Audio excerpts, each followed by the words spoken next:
All right. Well, hey, thanks for joining us today. Thank you for giving your time, as I mentioned before. Um, Today's topic is really talking about something that's become a real crisis inside of the American transportation marketplace, which is the parking shortage we have for commercial trucks that drive across the contiguous 48 states.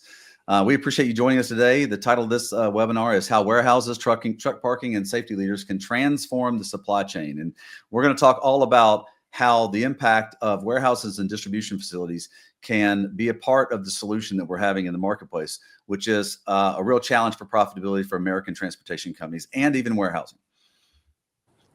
This webinar is really the brainchild of the guy in the big picture here, Mr. Chris Kane, one of the most notable guys in all of transportation. A friend of mine and a guy that I looked to for a long time when he owned Kane is Able, helping supply chain leaders in the marketplace, and now he's the president of the American Chain of Warehouses. And this is a brainchild of his. He said we really want to get this information out to warehouse owners and supply chain center owners to help them think more creatively about what could help them create better profitability in their locations. So, Chris, thank you so much for joining us today. I appreciate that. Your leadership is important to this. And joining us is the guy who knows more about truck parking than anybody else in North America, is Mr. Evan Shelley, the CEO and co-founder of the Truck Parking Club. So really appreciate Evan being a part of this. And Evan, thanks for joining. And I'm going to be your host. I'm Brent Hutto. I'm the Chief Relationship Officer for Truck Parking Club. And we're excited about this because we've done a ton of research over the last few months on the impact that warehousing and shipping facilities can have on solving a lot of the inefficiencies that go on in transportation in North America. So I'm going to kick this thing off with this great picture next. Mr. Kane. Okay, thanks, Brent. Thanks for those kind words. Yeah, so that's a picture of me when I got my commercial driver's license at age 18. You could drive within the state of Pennsylvania at age 18, but you couldn't drive interstate. And at age 18, Brent was looking to go parking with his girlfriend. I was actually looking for truck parking back at age 18.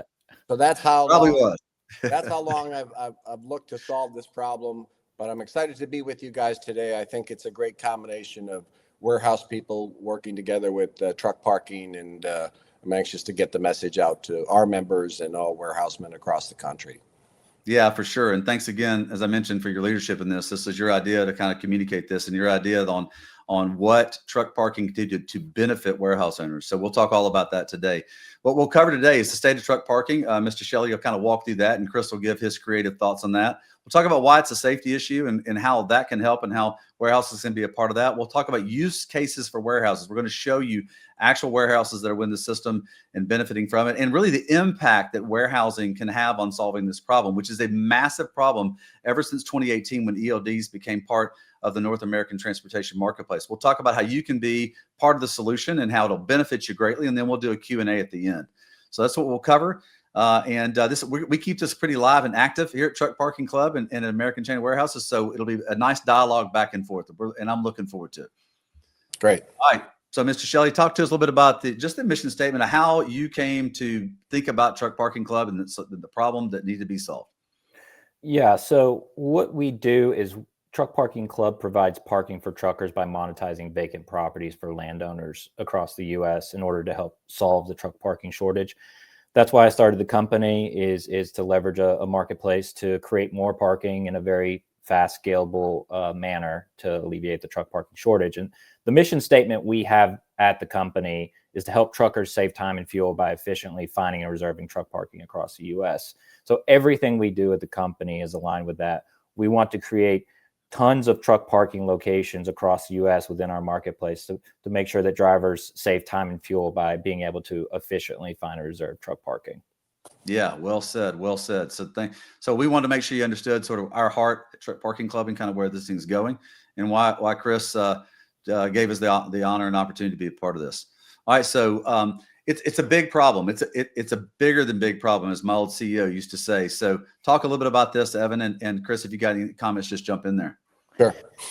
Yeah, so we commissioned a research paper that really looked at the problem, the cost to the trucking industry because of the shortage of truck parking, and found that it's over $100 billion a year between productivity and circuity or extra miles driven driving around looking for truck parking.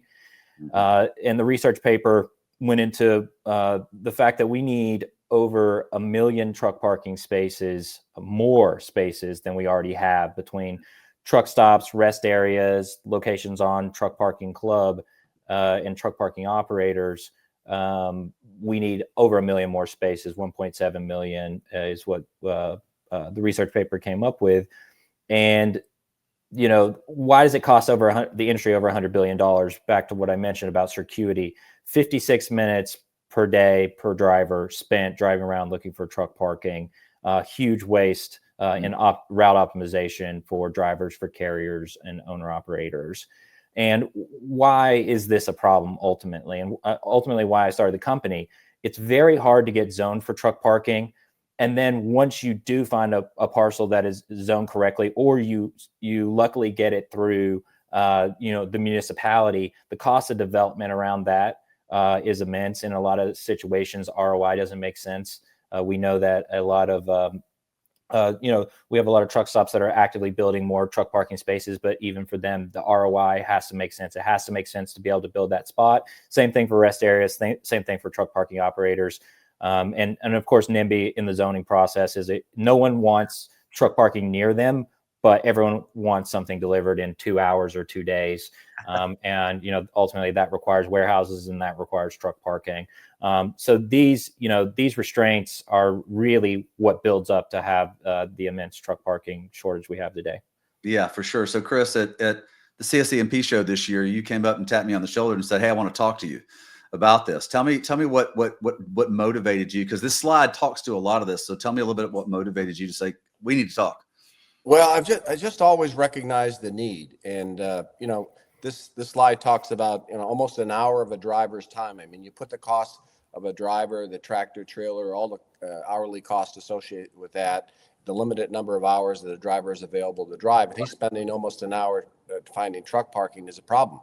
I can't tell you how many trucking companies really tried to avoid truck stops because of the accidents in truck stops. If you're able to find a parking spot in a truck stop, it's not an easy park. I mean, they're crammed in there because of the shortage, and hence, there's accidents that happen, and it's a real problem. So, no, I'm passionate about it. I think that being in both the transportation business and the warehousing business, I just think the warehouse owners offer a great opportunity if they have excess yard space or even dock space at night that they're not using and can offer a spot. It's a win-win. Yeah, thank you, Chris. And we're going to jump into all those details to show you the impact that warehousing has on alleviating the problem and we'll outline the cost. So thank you, Evan, for kicking this off. All right, so next one is Chris, and I want you to kind of talk about this one because this was something that you brought up to us when we were kind of thinking about what we want to talk about on this webinar. And you said, man, well, in transportation, the number one responsibility that a carrier has is safety to the public and to their drivers. Yeah. And, I still drive alongside the highways, the interstates today, and you see trucks pulled over on the shoulder of the road. And, right. I've seen videos from insurance companies over the years of just all the accidents that happen on that. And, it ends up costing the, lives. And right. So I just think when I came up with this and wanted to talk to you guys about it, safety was always, the first thing we did at our company. We talked about it, we practiced it, and I just thought this is a safety issue as well, and I think that's something that we can help with. Yeah, for sure. So Evan, talk about why we like to utilize this slide, even though it's obviously a terrible situation. Yeah, ultimately, it's one of thousands of situations like this, unfortunately, where drivers were parked on the on-ramp of a rest area, and you commonly see drivers parked on on-ramps, off-ramps, shoulders, which leads to, terrible accidents where lives in a lot of cases are lost.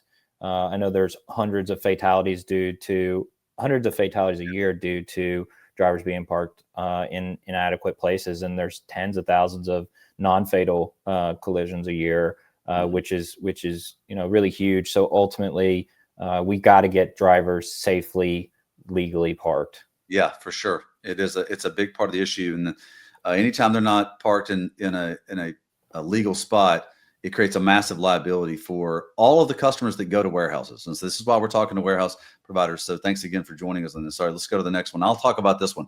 This is one that I present to fleets out there, because most fleets don't really understand the dollar cost that is lost because of inefficient parking or lack of what we call strategic parking. And this is a great piece. This is back from our research piece that we commissioned Transport Futures to do. And this just shows you, and Evan kind of alluded to it in the beginning, on what is lost. And we broke it down in 3 categories. Driver turnover, that's big. Cost a lot to hire drivers. Everybody knows that. Any loss of profitability for a fleet affects the warehouse, because the less trucks that come in, it's the worse for the warehouses. Super important for all of transportation. Circuity, how far do they have to drive in order to find a parking place? And then lost time against their hours of service that, by the way, never stop. They never stop adding up.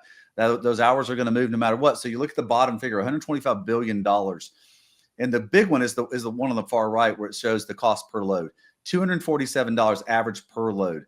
I mentioned to a fleet owner in Chicago earlier this year, what would it mean if you got back $247 per load? He goes, well, I wouldn't be in the red, I'd be in the black. Yeah. And that's really important. So the two comments on the bottom, it says 79% of the time, drivers on the road, the 4.2 million drivers that are on the road, do not find a accommodating rest spot. In other words, they're just not available. And the big one is the very bottom bullet point. 2/3 of drivers find informal or unauthorized, and I'm going to put the air quotes on this. That's illegal parking. All right, so you can see the massive problem it is in the marketplace from a standpoint of exposure, risk exposure, and dollars lost, which is very important to in relatability to warehouse owners. So it is a huge opportunity in the market to solve a big problem. All right. So Chris, this is a great favorite picture of yours. Talk a little bit about why you love this picture. So, and it also ties with one of the questions that one of our members, Carol Kipe, has put in. What is the correct zoning for truck parking? But warehouses are zoned industrial. And as Evan pointed out earlier, it's very difficult to get, zoning today for truck parking, truck stops. Warehouses are already in an industrial zone. No one wants, a truck idling in front of their bedroom window. So, this opportunity that we have where all of our warehouses are industrial zones, either have additional parking on site or additional dock parking that they're not utilizing, offers a great opportunity for truck parking. Yeah, well, certainly. And there's great advocacy going on in the marketplace. We're a part of that. I know most everybody in transportation, whether you're a warehouse owner, whether you're a transportation owner, in any segment of it, we're all for the advocacy of more free parking out there. And it's just, it's a slow process. And so we want to make sure as a company that we're providing as fast access as possible because of the profitability and the safety returns on it. So super important. Carol, we'll definitely get to answering the questions at the end. Let's keep rolling here. All right. So this is a great slide, Chris, that you were talking about just the sheer numbers. So talk to us about this. So this is just the size of the warehousing and storage market. I mean, it's a big business. And, with that comes a lot of real estate and acreage. And I just wanted to show that, the viewers, the scale of, there's private warehouses, there's public warehouses and contract warehouses. But when you bundle them all up, it's a very large business.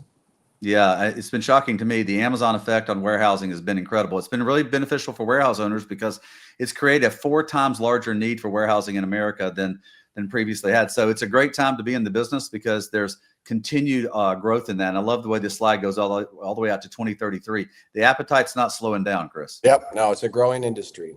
Absolutely. So Evan, talk a little bit about this, about why that yellow box has such impact into the solution for the parking capacity in the marketplace. Yeah. So at the end of the day, when you look at solving this problem, let's look at the places where there's the most capacity. Mm-hmm. And when we look at this chart, it's glaring that shippers, warehouses has a ton of capacity that could essentially solve the truck parking issue by unlocking that capacity at those warehouses. 15 million spaces out there, that a lot of which has yet to be unlocked and available, publicly to drivers, owner operators to be able to get safely, legally parked. So it's a massive opportunity for any shippers and warehouse owners out there to be able to open up those spaces for drivers and owner operators who really, really need it. I think most warehouse owners can resonate, just like Chris is, with the broader issue and the safety issues with that. And I think it's really an obligation to open up those spaces to those drivers, whether they're using you for your facility or opening up drivers just passing through. But this could have huge impact very quickly on the truck parking shortage in the U.S. Even if we unlocked 10% of that capacity, it would be a huge impact. Chris, talk a little bit about this, because I know that this sheer number alone was part of what motivated you to say, hey, we've got to let warehousing owners and distribution facility owners know that there is an opportunity in the market for them. Talk a little bit about. Yeah, Brent, these are challenging times. With the economy, it's very difficult to go to a customer right now and say, I need a price increase. So, these smart warehouses are looking at, first of all, cutting costs, but where can we get some added revenue?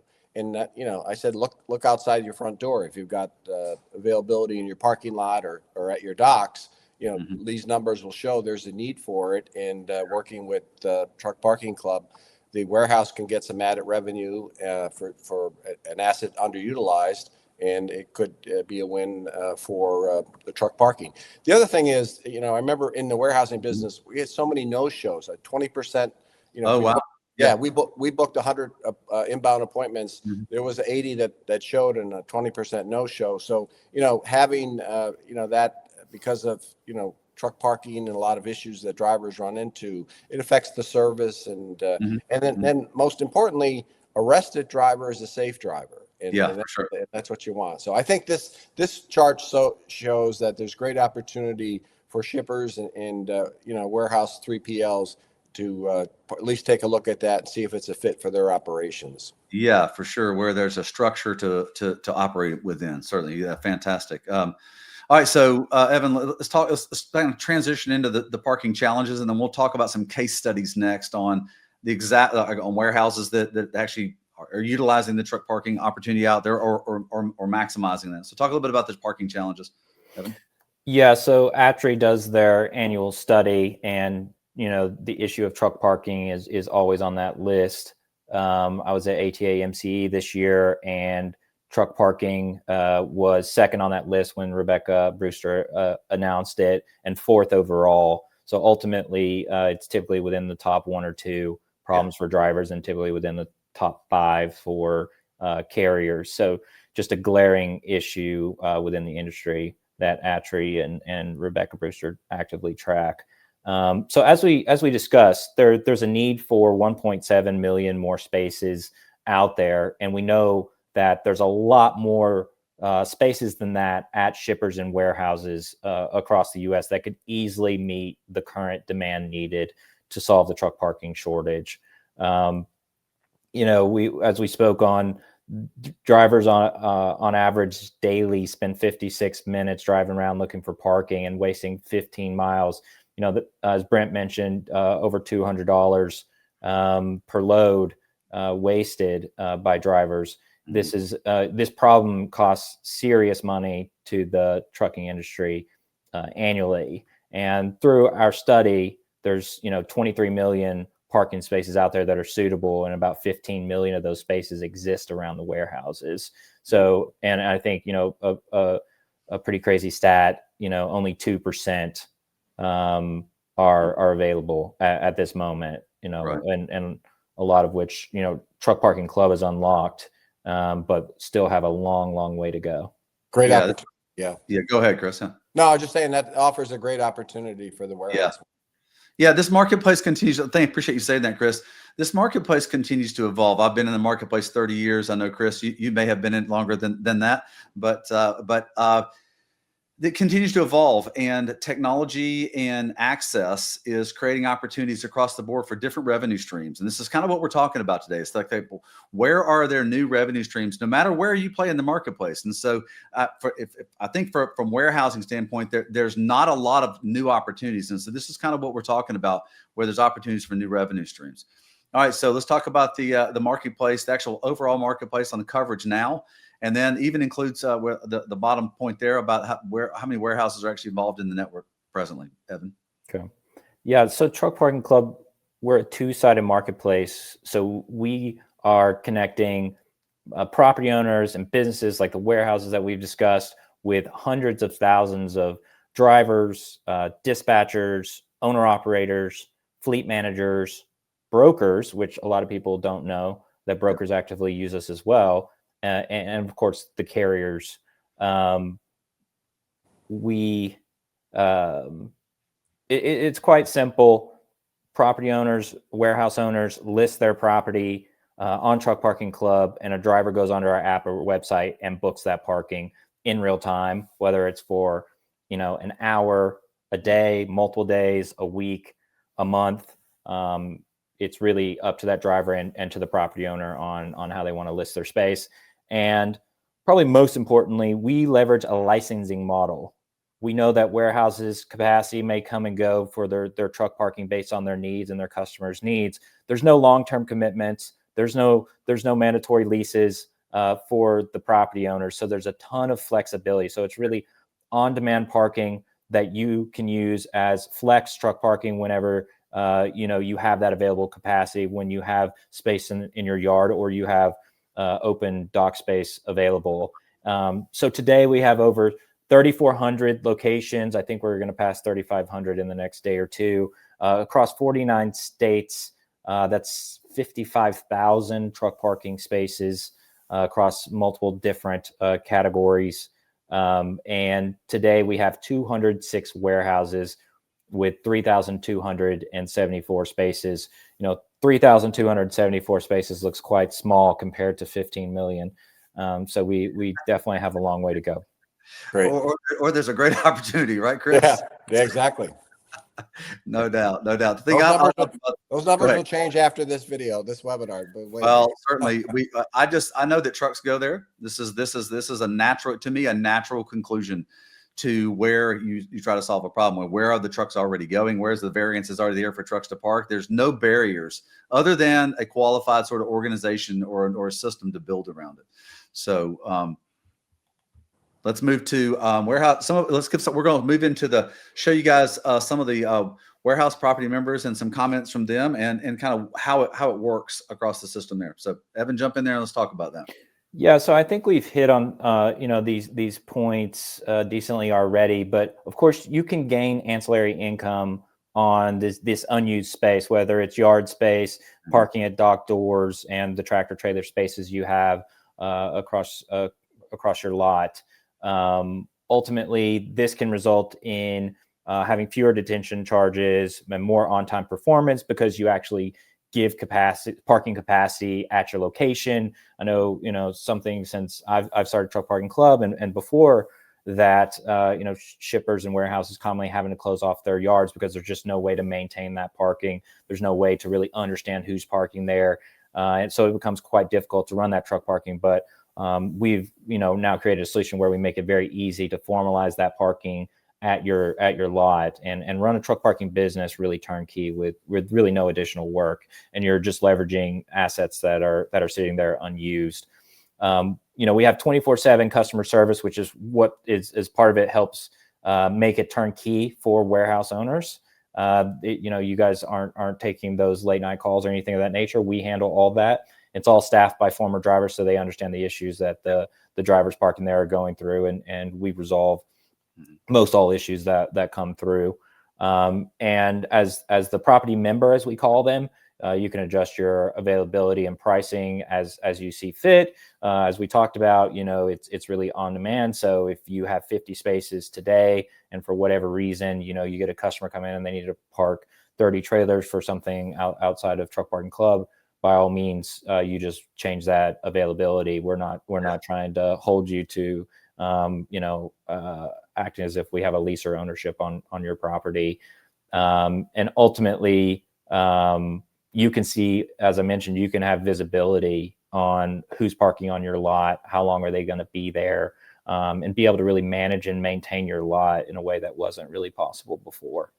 Yeah, so we're presenting a lot of information because we want you to, obviously we're thankful for that you're listening today, but also for you to be able to get a copy of this and send it to anybody within your organization that can kind of, we're covering a lot of details because of that. We want you to be able to utilize it to talk in your organizations about that. All right, so next slide. Let's go to the next one. All right, so warehouse earnings. Let's talk about what's what's in it for me, sort of what's in it for them, Evan. So talk a little bit about the actual return of the passive income that can be experienced. Yeah, so today we have 206 warehouses across Truck Parking Club. We have over 3,400 locations, but in the last 30 days, at those 206 warehouses, we've had trucker members book there thousands of times in the last 30 days. And a location, a Truck Parking Club location can be one space at a warehouse, but it also can be hundreds of spaces. And each of those spaces can be worth hundreds of dollars per month for that warehouse owner that's now sitting there unused, underutilized. It's worth hundreds of dollars a month. And ultimately, it isn't worth hundreds of dollars a month where you're having to spend a lot of time managing it either, because all the turnkey tools we provide, like our customer service, like all of our back end reporting, the ability to have visibility who's parking on your yard, all the turnkey solutions you need, access controls as well. So only being able to enter the location through a automatic gate with a open gate button through the Truck Parking Club app. Really all the tools you need to have a self-sustaining truck parking business without putting any additional work on workers at the warehouse. And our top performing property in the last 30 days at a warehouse did over $12,000. Ultimately, that's $12,000 that's net on assets that are unused, that are just sitting there making zero revenue. Ultimately, a way to think about it is, what is it making you today, which is probably zero, and what would it cost you in how much revenue would you have to make to make $10,000-$12,000 in a month net? I think it's a good way to think about evaluating it from a shipper warehouse 3PL 4PL perspective. Is how much work and gross revenue do you have to make to make $12,000? Yeah, that's I think Evan, I was going to ask you to jump in there, Chris, on that one. Yeah. No, I think every day is different for a warehouseman. So the ability that, today you have 50 spots, but then, a customer takes 30 and then you only have 20 tomorrow. The ability to go and make those changes, I think is very, very invaluable because, one thing I've learned in the business is, when you come in the morning every day, you're going to be faced a different challenge. And so that's a great feature that the app has. Yeah. Well, I appreciate you saying that part of it, because that made me think of this, which is this marketplace is just beginning to scale. All right. So the number that parks today, it increases every single month. We see that in our data. You're going to see that at your locations, because where there's now predictable locations, you're going to have more and more parking. So as all of trucking starts to use strategic parking, the opportunity is only going to grow and grow and grow. We know that as a business. And I think, Chris, this is probably kind of what was running through your head on, wait a minute, this thing's just starting. What does it look like a year from now, or 2 years from now, 3 years from now, where there's 50, 75% of the 4.2 million trucks and 12 million trailers and 25 million plus containers parking and positioning and everywhere else where there's opportunities. So, all right, let's go to the next one on a case study. This is an actual location. So if you wouldn't mind walking us through this, Evan.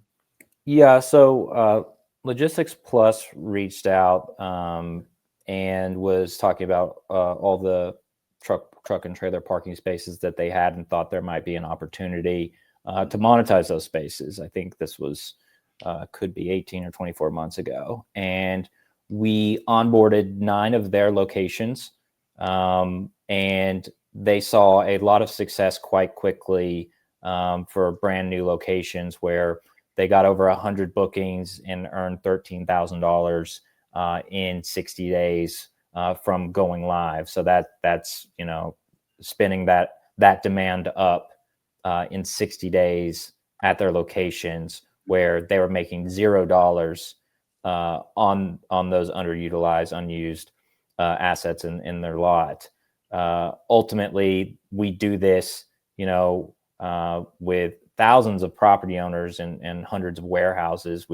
And as I mentioned earlier, every single one of these spaces you have sitting in your lot are worth hundreds of dollars. And this case study with Logistics Plus, which is a very large entity that we were able to work with very easily, they're now able to monetize that extra space. So, if we can work with a company like Logistics Plus, which is quite large by most metrics, and integrate within their operations and run it smoothly, I'm confident we can do it with, shippers, warehouses, and 3PLs of all kinds.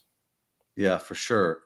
So Chris, what when you think about like the warehouse, the leader in the warehouse out there, what do you feel like is like one of the major hindrances to a warehouse location? Thinking about that, should I do this? Should I not do this? What do you think one of the major hindrances is? Well, I think how it interacts with their existing business. Their primary business is always going to come first. So, they'll take a look at that. There's always the concern of, damage to the property, or I think I brought this up with you guys before, and you have a whole rating system with if somebody, dumps some, trash on the property and that, it doesn't reflect well. So maybe you can just talk how you guys handle that. Yeah, I'd love to talk to that. Evan, jump in there. Yeah, for sure. So that's part of the reason for us having our customer care team 24/7 in situations where, at the end of the day, this is logistics, this is trucking, and things do happen. But if you have a situation where a driver throws out trash, we have great relationships with our trucker members. And, we have hundreds of thousands of trucker members at this point. Just letting us know about that situation where a trucker member behaved in not a great manner, we will reach out to them and rectify the situation and make sure that it doesn't happen again. There's also a review system within our platform to be able to review trucker members, and trucker members are able to review property members, which creates a lot of fairness within the marketplace. And then on top of that, more severe things like damage, like, hitting a fence or hitting a gate is not uncommon in our industry. We provide 25K damage protection, that if we cannot, if a driver hits a fence and for whatever reason is unable to pay for those damages or refuses to pay for those damages, we will cover up to 25K. And I can say, fortunately, we rarely, if ever, have to use, it's less than a handful of times across hundreds of thousands of trucker members ever had to use the 25K damage protection, just because we have great relationships with our trucker members. They want to use our service. Things happen, and we figure out the situation with the driver, the owner operator, the carrier, and get it resolved and move on. So yeah, we really have all the tools you need to handle kind of those edge case situations, and we'll work with you on those edge case situations, probably most importantly, and make sure that they get resolved in a timely manner. Yeah, it's the exception, but I think I just wanted the warehouse owner to know that, you've got to have it covered. Yep. Yeah, absolutely. So we're into Q&A and so let's do the key takeaways. But then I got a couple of things I want you to hit on, Evan and Kristen, for you to comment on that. So let's talk about. So, and I talked a little bit about this. The first key takeaway is it solves an existing problem. And actually, I didn't talk much about this, but I do want to talk a little bit about this on how it solves an existing problem. And Chris, I'd love for you to talk about it as well, because I've talked to a lot of shippers over the last 9 months, and many of them say, "Oh, I don't have a need for parking, or I don't really want to do parking." And then I talk about the inbound freight that comes in to their facility, and they always roll their eyes and they say, "Oh my gosh, it's just so difficult for us, because we would like to solve the problem of where those trucks actually park." Some of them could park at our facilities. Some of them we'd like to have strategic positioning for them as they come in, as they're slotted to come in at their appointed times. And so, Chris, talk a little bit about that, because you've been in the middle of this for a long time. So talk a little bit about how it solves the existing problem.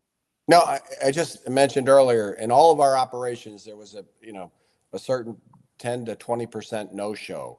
And we used to do is we would position carriers on property, and then if there was a no-show, there was a driver available close by to jump in that spot. I think that's what this can offer the warehouses that they can get some added revenue, but also, if they want to keep their buildings as fully productive as possible, they can slide a truck in for a no-show. And Right. but yeah, I think that's an important element of it, Brent. Yeah, for sure. At least it seemed to be one of the ones I talked to. Talk a little bit about the second bullet point, Evan, how they're, again, I know you've talked about it a couple times, but kind of just reiterate how well positioned warehouses are to help solve the parking demand. Yeah, and I want to just comment on the first bullet. Yeah. So, and ultimately, opening up that capacity for drivers. I mean, we've all driven through the industrial parks and seen drivers parked up and down the curbs of the entire industrial park, because there's, for whatever reason, the warehouse or the shipper has just had a hard time in the past, or just decided they're not going to allow drivers to park on their property. Ultimately, nobody really wants those drivers parked there, whether it is, the shipper that has the goods, or it's pedestrians that are driving by.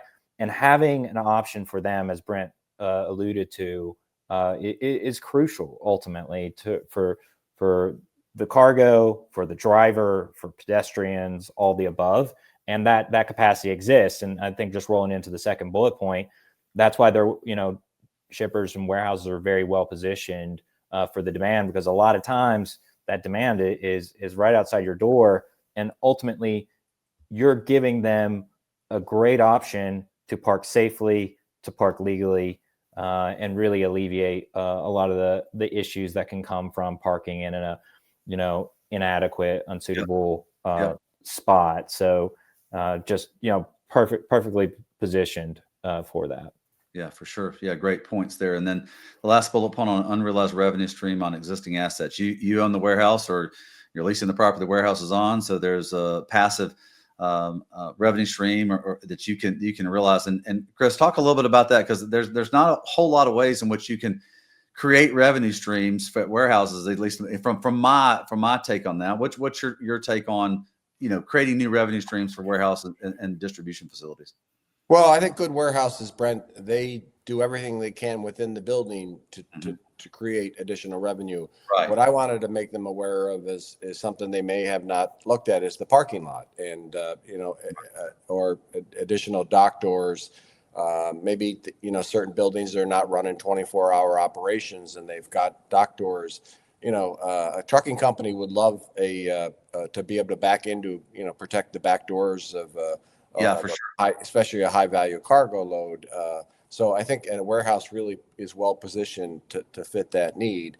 And it's just, Evan gave the case study, and as I said, when I tapped you on the shoulder at CSCMP, this thing is just beginning, and there's so the revenues are only going to go up as, warehouse and take advantage of this, and your app and your technology will continue to get better. And so I'm excited. I think it's a great opportunity, and we're going to get the message out as much as we can through the American chain of warehouses. But I think this was a good format. Well, thank you so much. Yeah, for that. So let's jump into a couple questions. I got a couple of them here. I've got Carol. Let's see. Maria asked the question first. She says, are these parking spots for trucks? Or I think the bigger question is, what all equipment can park there? Evan? Is this the question? Are there any infrastructure requirements? No. Just parking spots for trucks. Like, what type of equipment? You can I talk see about it now. I popped up. Certainly, I had that question as well, which is, how do you help with infrastructure requirements, or how do you coach? Yeah. So I think it'll hit both. So ultimately, our locations on Truck Parking Club can be, gravel lots that are suitable for drivers to pull into, safely park, and then exit the location, all the way up through a high security facility like you would see at some shippers, with 24/7 security, electric fences, barbed wire fences, and then everything in between.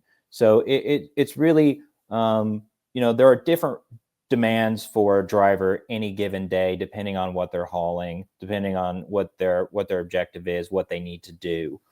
So there aren't infrastructure requirements outside of being a place for a driver to safely, legally, suitably parked. Of course, the better infrastructure is going to get more demand at their location, like what you'd see at a lot of warehouses, is typically going to get more demand because of a lot of times the security, the gates, the fencing, the cameras, the security, the lighting, Industrial area. Yeah. Yeah. That, typically that will warrant, more demand and perhaps a little bit of a premium on pricing because of what we call amenities that they provide. But ultimately, it just needs to be a suitable place to park. Yeah, fantastic. So I got another question here. I think this is a good one. We get this question a lot. It's from a good friend of mine, Candace Holowicki. So Candace asked, does a no-show still have to pay for a reserved space? Yeah, so all of our truck parking is non-refundable when you book.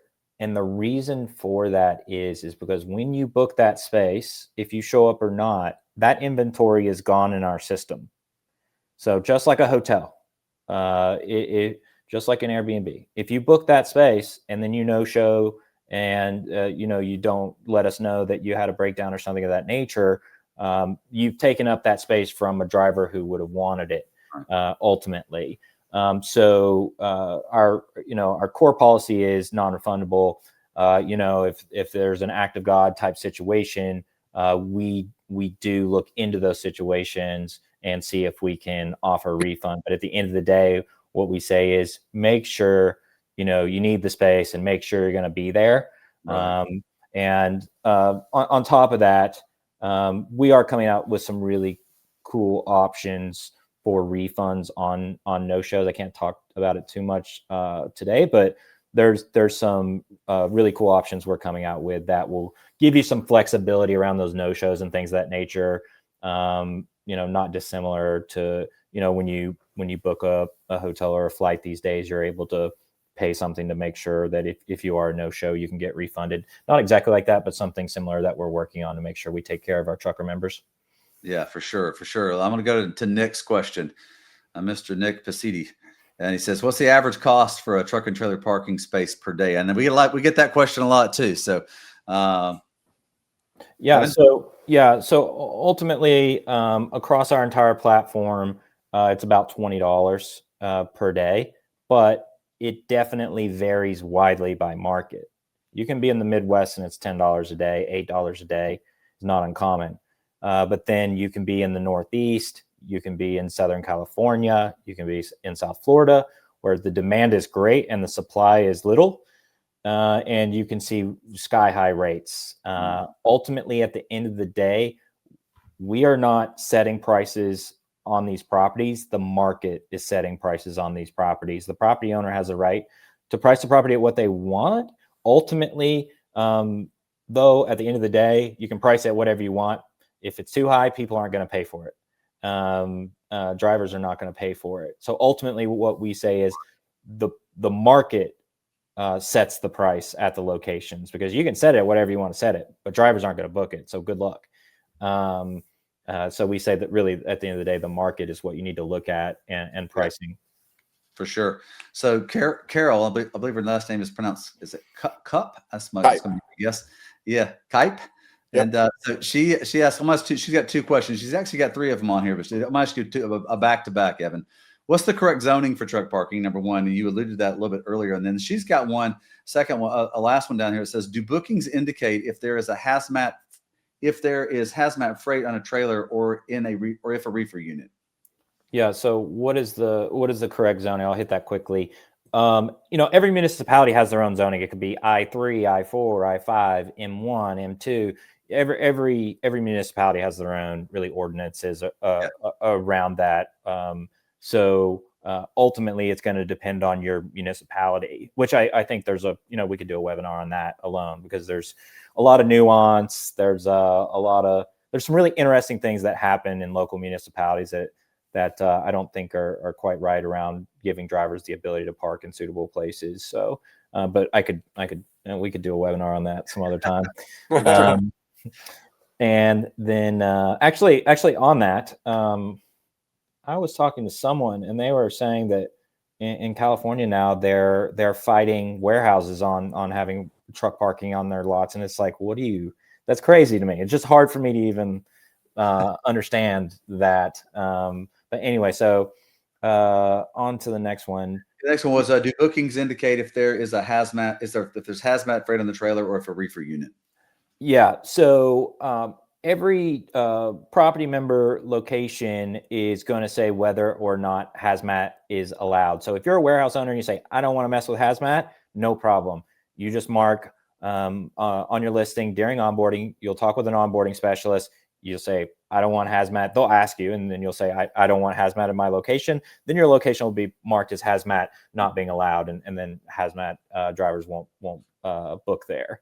But ultimately, to your core question, yes, every single booking will tell you, make, model, trailer type, trailer number, truck number, and then they have options to get even more detailed with that information. Mm-hmm. Fantastic. Well, I don't see any more questions in the queue, and I think we're right at time. So, Evan, thank you for doing this, and Chris, I want you to close us out and just talk about talk to warehouse owners and talk about kind of what you see and what for the opportunity here, and then just close us out for us today. I mean, and I would appreciate that. Well, guys, thanks again for your time and for doing this. We're going to take this and put it on the American Chain of Warehouses website for future review. I'll be happy to answer any questions from warehousemen around the country that want to get firsthand experience or some other additional information. But I just wanted to get the word out. As I said, I think you guys are early on this. I like the concept. And I just wanted to get people aware of it, at least check into it. So appreciate the opportunity for the webinar, and we'll try to promote it as much as we can on our end, because as I said, it's a win for safety, it's a win for warehousemen, and a win for truck parking. Well, we are indebted to you, my friend, and we really appreciate you supporting what's great for transportation, what's great for the supply chain. So for everybody who attended today, thank you so much. Evan and my contact information there. On the right-hand side, you'll see a QR code. You can scan that for specific information on how truck parking can work with your warehouse. So just use that QR code. We'll make this deck available as well. This live webinar will be distributed to everybody, and also the actual presentation deck as well for you to utilize it. If there's any way we can help you, please reach out to us. We're here anytime you need us. And Chris, again, from Evan and I and all the Truck Parking Club team, thank you so much for supporting what we're doing. No, thank you, guys. It was a great opportunity. All right. Thank you, gentlemen. Everybody have a great day. Thank you. Bye-bye.